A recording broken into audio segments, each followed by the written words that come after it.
Magandang hapon sa inyo lahat. Mike Padua here. Nandito ulit tayo sa ating latest sa bagyong si Kiko. Super typhoon po siya. Ito po yung latest update natin ngayong Webes ng hapon, ika-siyam ng Setyembre 2021. Ito po ang ating Tagalog version. Umpisahan natin itong update na yon at ito yung pinaka-latest na satellite animation mula sa Japan Meteorological Agency at nakita po natin nandiyan pa rin yung dalawang bagyo within the Philippine Area of Responsibility. Unahin natin itong bagyong si Julina. Kasalukuyan ay palabas na po siya ng Philippine Area of Responsibility baka mamayang gabi o tomorrow morning.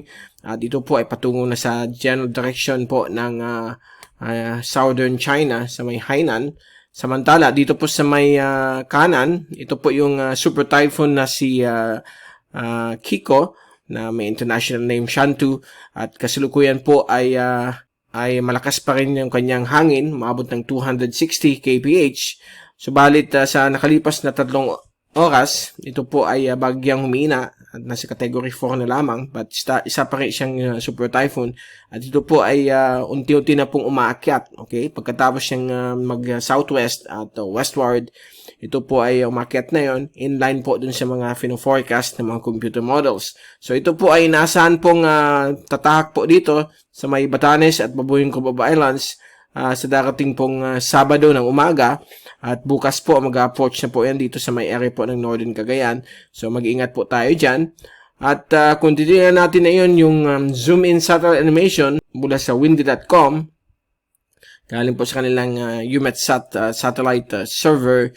At nakita po natin, dito po sa ibang bagay ng Luzon ay magiging mainit po ang panahon dahil po sa pagbigay po ng dry air conditions galing po sa dalawang bagyong ito. Alam po ninyo, ang bagyo po kapag lumalayo na sa isang lugar, yung upper air, yung outflow na tinatawag galing po sa 50,000 feet ay pupunta po dito sa Luzon at gayon din po itong super typhoon. So magbibigay po ito ng napakainit na panahon. Ito po yung sinasabi ng mga matatanda, calm before the storm. Maganda muna ang panahon bago dumating yung bagyo. So ito po ang tracking ng dalawa. Ang good news, itong si Super Typhoon Kiko ay mag-start na po siyang mag-northwest. Let's hope na mag-north pa po siya para hindi na po mag-landfall sa extreme northern Luzon. At dahil po sa presensya po nitong dalawang bagyo, meron po tayong may katamtaman na habagat dito po sa may Maropa at Western Visayas at ibang parte po ng Central Visayas. At magkakaroon po dyan ng mga ulan na may kasama pong pagkulog at pagkidlat. So mag-ingat lang po dyan sa mga posibleng pagbabaha kapag mga pong malakas na thunderstorms dala po ng hanging habagat. So yan po ang sitwasyon ng bagyong ito. Maliit pa rin po. Nasa 330 kilometers po ang diameter nito. At considered po itong isang maliit na bagyo, small sized system. At sa mga oras na ito, medyo nawawala po yung kanyang mata dahil po nagkakaroon po siya ng eye wall replacement cycle. Ano ang eye wall replacement cycle? Ito po yung pagpalit ng mga ulap malapit po sa mata niya. Ito yung tinatawag nating eye wall na kung saan nandyan nag-iipon yung energy ng bagyo.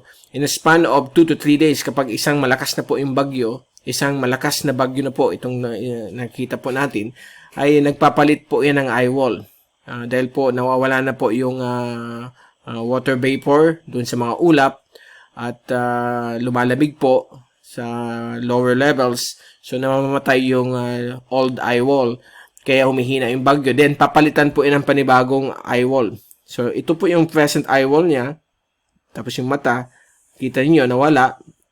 At meron na naman at nawawala ulit. At ito naman po yung panibagong eye wall na papalit. So, nakadalawang palit na po ito ng eye wall replacement cycle dahil siguro sa kanyang pagkaliit, ang bilis ng kanyang development at pagpalit ng eye wall, tinatawag nating eye wall replacement cycle. So, ito po yung animation mula sa Morph Integrated Microwave Imagery ng University of Wisconsin CIMSS Tropical Cyclone page. So, ito po yung animation nila simula 8 AM kahapon hanggang 8 AM kanina. So, every 24 hours po ito. So, bukas naman po yung bago niyan. Ito po yung track kanina ng Typhoon 2000. So, nakita po natin, ito po yung magiging movement niya. Sa mga oras na ito, nandito na po siya. Okay? nagsisimula na rin na sumunod sa tracking natin.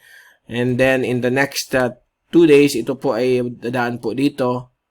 Posibleng mag-akyat na siya ng bahagya. So, dadaan pa rin malapit sa Batanes at pinupunteriya po ang Eastern Taiwan. Iyan po base sa European model. Iyan po ang latest na nakikita natin. At ito naman po ang Asian tracks ng bagyong si Julina o Conson na malapit na pong mag-exit sa Philippine Area of Responsibility. Yan po ang power line. So, baka bukas, exit na po siya. At ito naman po yung Asian tracks ng bagyong si Chantu or Kiko. At napapansin po ninyo, ang 24-hour forecast ay halos lahat ay tumutugma ang lahat ng agencies. But pagdating po ng 48 hours, okay, hanggang 72 hours ay lumalaki na po ang uncertainty kung saan siya dadaan. So likely baka base po sa latest dito po dadaan siya sa may Batanes Group at ang Taiwan ay hindi pa safe sa possible landfall nitong system na ito. So most likely baka dito siya tatama after passing over the areas po ng Batanes Group of Islands. So, mag-ingat po kayong lahat yan. At ito po yung global models na nagmamonitor sa mga bagyo at kitang-kita po natin ang pag-akyat po nitong si Kiko base po sa mga computer models. Yan po yung forecast track. At ito naman po yung steering layer. Ito po yung nagpupush o nagdadrive ng bagyo kung saan siya pupunta.